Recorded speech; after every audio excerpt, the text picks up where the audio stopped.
Nabi Nuh alaihi salatu wassalam, beliau diutus oleh Allah subhanahu wa ta'ala kepada suatu kaum di zamannya. Mereka banyak yang menyembah berhala. Kemudian ia mengatakan kepada kaumnya, sesungguhnya aku bagi kalian adalah pemberi peringatan yang nyata. Janganlah kalian menyembah kecuali hanya kepada Allah subhanahu wa ta'ala. Dakwah yang diberikan oleh Nabi Nuh ternyata ditentang habis-habisan, di antaranya oleh orang-orang yang kaya di masa itu dan orang-orang yang punya jabatan besar di masa itu. Maka berkata para pembesar dari orang-orang yang menyekutukan Allah dari kaumnya Nabi Nuh, apa yang mereka katakan?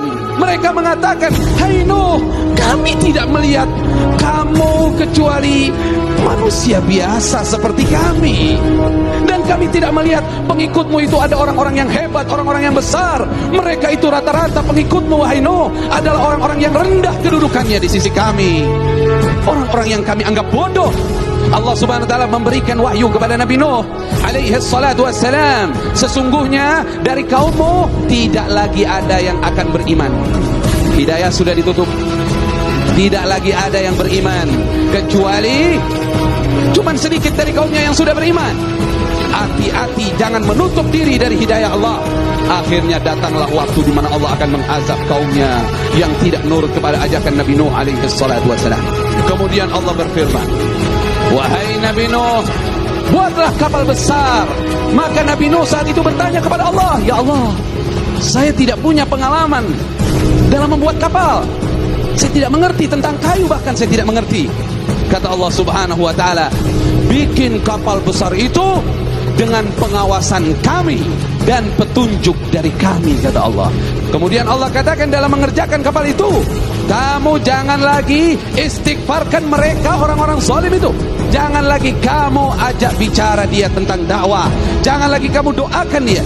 Sesungguhnya mereka semua akan tenggelam, kata Allah. Ketika Nabi Nuh bikin kapal itu orang-orang yang menyekutukan Allah subhanahu wa ta'ala, yang memusuhi Nabi Nuh, yang biasa menolak dakwah Nabi Nuh, tiba-tiba mereka kangen sama Nabi Nuh. Kemana aja nih Nuh nih, katanya.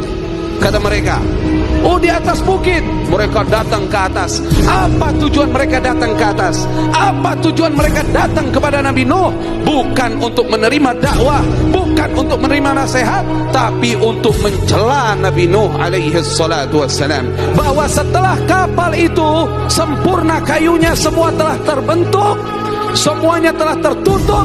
Kemudian Allah perintahkan, wahai Nuh, kalau sudah datang ciri-ciri akan datangnya azab, keluar air, wafarat tanur, keluar air dari tempat api. Kalau di rumah setiap orang waktu itu ada tempat pembuatan roti, itu biasanya api. Nah ini kalau sudah keluar air dari situ, berarti banjir mau datang. Nabi Nuh lagi bikin roti, keluar air. Kemudian apa Allah perintahkan? Segera datang kepada kapal itu, bawalah masuk ke dalam kapal itu hewan, semua jenis hewan, satu pasang. Kemudian wa ahlaka, bawa keluargamu wahai Nabi Nuh. Kemudian orang-orang yang beriman bawa bersamamu, dan tidak ada yang beriman kecuali sedikit. Orang yang beriman hanya 80 orang saja. Kemudian apa? Air keluar dari bumi. Air yang dari atas sama dari bawah ketemu, ombaknya seperti gunung. Akhirnya naiklah Nabi Nuh alaihi salatu wassalam. Ada satu putranya tidak selamat, namanya Kan'an. Ada riwayat lain namanya Yam. Dia memilih gunung, akhirnya gunung tidak bisa menyelamatkannya. Dan berapa lama azab itu terjadi? Kurang lebih 6 bulan kejadian itu terjadi. Barulah Nabi Nuh dan pengikutnya selamat dari banjir besar itu.